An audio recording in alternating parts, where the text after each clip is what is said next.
Imagine your company is performing well, but it's not quite great.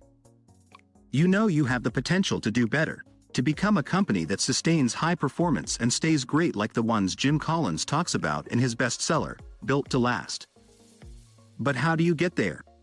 What sets great companies apart from their competitors who remain mediocre at best? It's a conundrum that has plagued business owners for years, but fear not, Collins and his research team have the answer. They studied 3 groups of public U.S. companies over 5 years and found the key differences between those who went from good to great and those who remained mediocre or unsustained. First, they looked at good to great companies, who were performing at or below average stock market performance for 15 years before making the leap to greatness. These companies generated cumulative returns of at least 3 times the general stock market for 15 years. The second group, direct comparison companies, had the same possibilities as the good to great companies during a transition period but remained mediocre or dwindled. Finally, unsustained comparison companies made a short-lived transition from good to great before sliding back to a performance level substantially below the stock market average. Collins and his team examined over 6,000 press articles and 2,000 pages of executive interviews to pinpoint what made good to great companies stand out. And now, this video will distill their findings into actionable steps that'll help your company make the same leap. Get ready to take your company from good to great. Chapter 1. Once upon a time, there was a fox. This fox was a skilled hunter with a keen mind and quick reflexes. Every day, it would set out on the hunt, seeking its next meal. One day, as it was out searching, it came across a hedgehog. The hedgehog was a small, unassuming creature, with sharp spines covering its body. As the fox approached, the hedgehog simply curled up into a tight ball, presenting an impenetrable wall of spines. The fox, baffled, tried every trick in its arsenal, but to no avail. Each time, the hedgehog simply curled up and waited until the danger had passed. The fox couldn't understand it. Why was this small creature so successful? It didn't have the speed or cunning of a rabbit, or the strength and power of a deer. And yet, it managed to survive day after day, thanks to its simple, effective strategy. As the fox thought about it, it realized that it could learn a lot from the hedgehog's approach. Just like the hedgehog, successful companies need to have a clear, simple strategy that they can stick to, no matter what challenges they face. Jim Collins's hedgehog concept is a powerful tool that can help businesses find that strategy. By asking 3 simple questions: what can we be the best in the world at, what are we passionate about, and what drives our economic engine, companies can find their own unique hedgehog concept. This concept is like a compass, guiding every decision the company makes and keeping it on the path to success. It's not about being the biggest or the fastest, but about finding what you do best and sticking to it. So, if you want to take your company from good to great, take a lesson from the hedgehog. Find your own simple, powerful strategy and let it guide you to success. Chapter 2. In the early 1960s, there was a steel manufacturer called Nucor. They were struggling to stay afloat and were on the brink of bankruptcy. However, their CEO, Ken Iverson, had a vision for the company that he believed could save them. He believed that by using mini-mills, a cheaper and more flexible form of steel production, they could make steel better and more efficiently than anyone else. So, Nucor built a mini-mill and started gaining customers. Then, they built another one and gained even more customers. They kept pushing in the same direction, making small incremental improvements along the way. At first, progress was slow, but they never lost faith in their vision. They kept pushing, and slowly but surely, the flywheel started to turn. In 1975, Ken Iverson realized that if they just kept doing the same thing, kept pushing in the same direction, they could one day be the most profitable steel company in the U.S. It took over 2 decades, but eventually, Nucor reached its goal. They became the most profitable steel company in the U.S. and outperformed the general stock market by a factor of 5. Meanwhile, Nucor's competitors were trying to change their fortunes with dramatic shifts and hasty acquisitions. When these didn't create the results they were looking for, they became discouraged and were forced to change direction again, preventing their flywheels from gathering any momentum.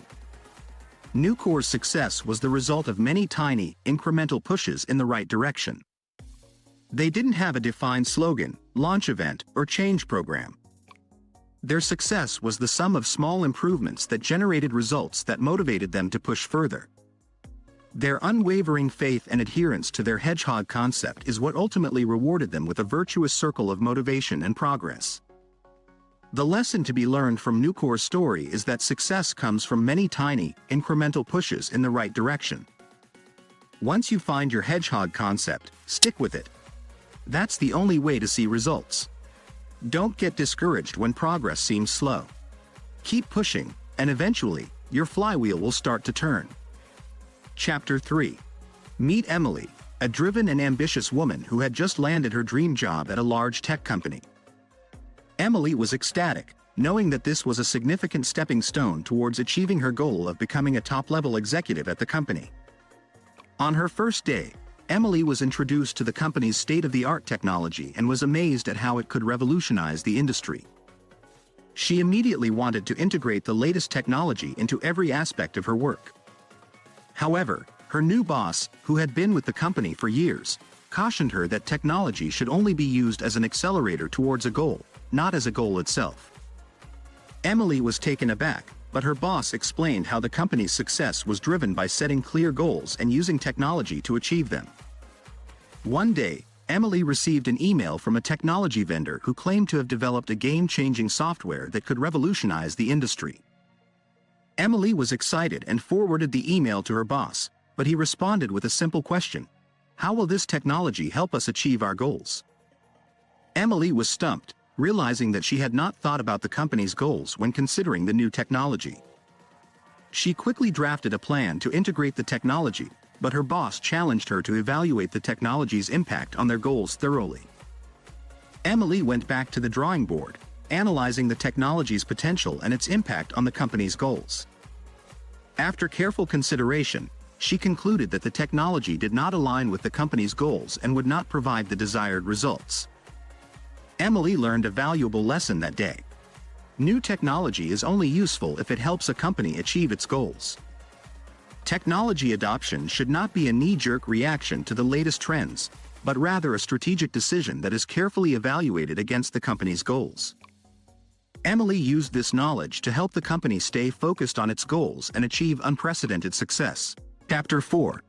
It was a dark and stormy night when the board members of a struggling company sat together in a meeting room, trying to figure out how to turn things around. They had tried various strategies and implemented different technologies, but nothing seemed to work. That's when they decided to bring in a new CEO, someone who could lead them out of the rut they were stuck in and onto the path of success. Enter Rachel, a no-nonsense leader who had a reputation for turning companies around. From the moment she took the reins, she knew what needed to be done. Rachel was a level 5 leader, and she was single-mindedly ambitious for the company's success. She was fanatically driven and wanted the organization to continue performing long after she left. But unlike most other CEOs, Rachel was also humble. She knew that she couldn't do it alone, so she brought in a team of top-performing executives who shared her vision. She didn't take credit for their successes. Instead, she praised their work and was quick to shoulder any blame or responsibility for the company's failures. Rachel understood that new technology should be viewed as an accelerator toward a goal, not as a goal itself. She stacked up every new technology against the larger company goals and direction. If a new technology could help them on that path, great, they would become pioneers in it. Otherwise, they would either ignore it or match their industry's pace in adopting it.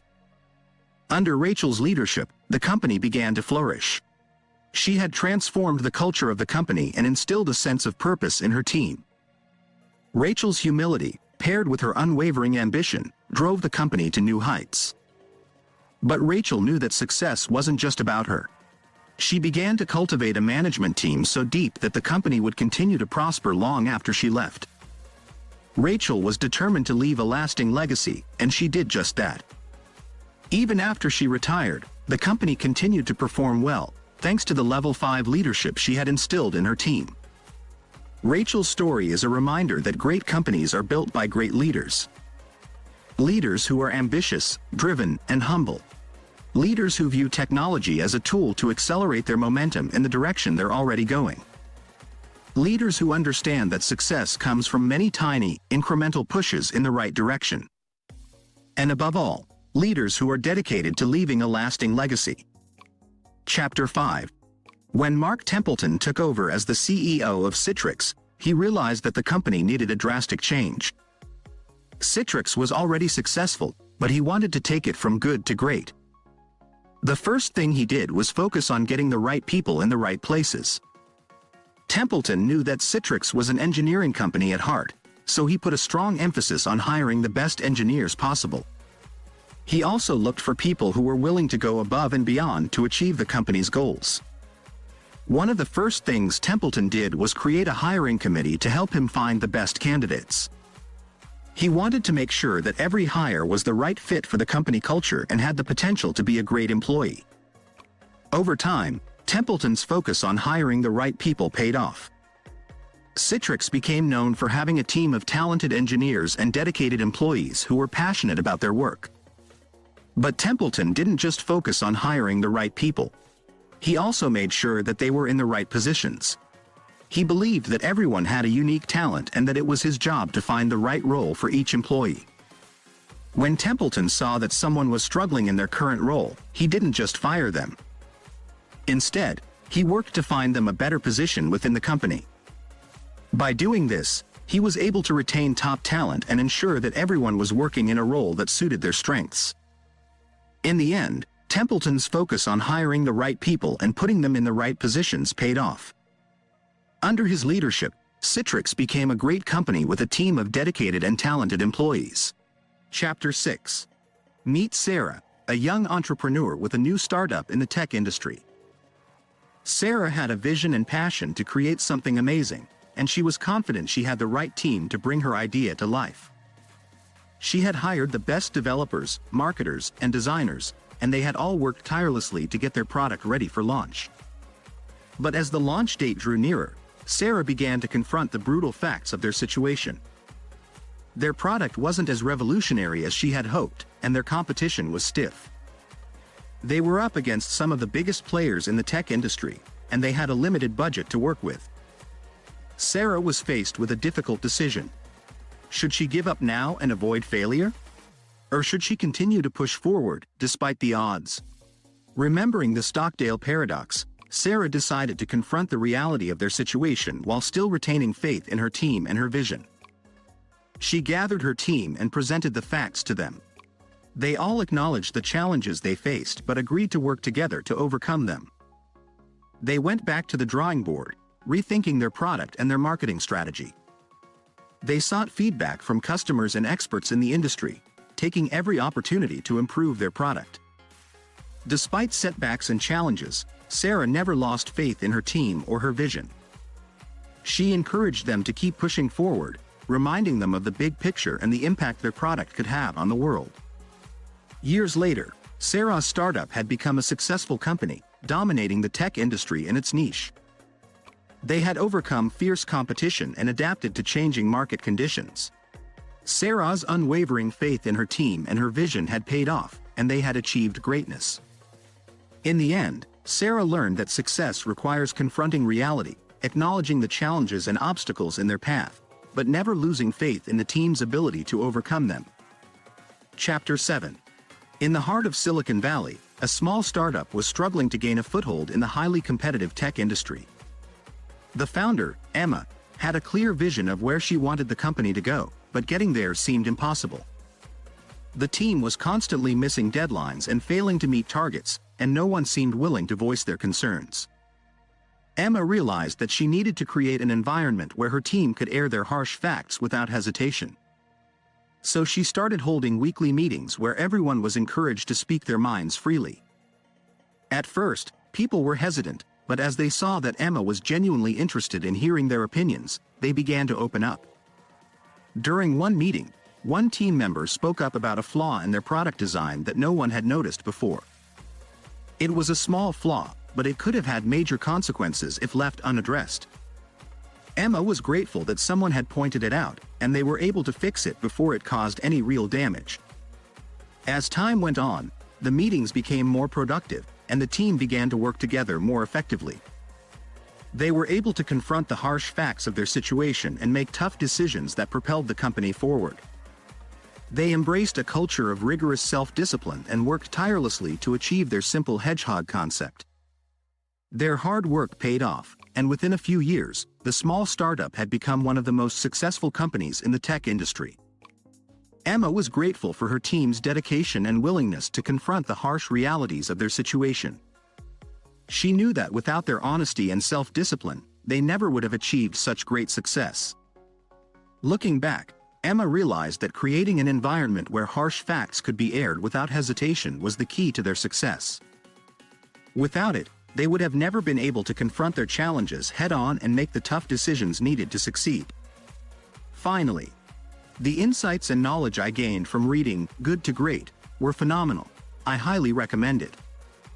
Thank you for taking the time to watch, and if you found value in this video, be sure to hit that like button and subscribe to my channel for more great content. Trust me, you won't regret it.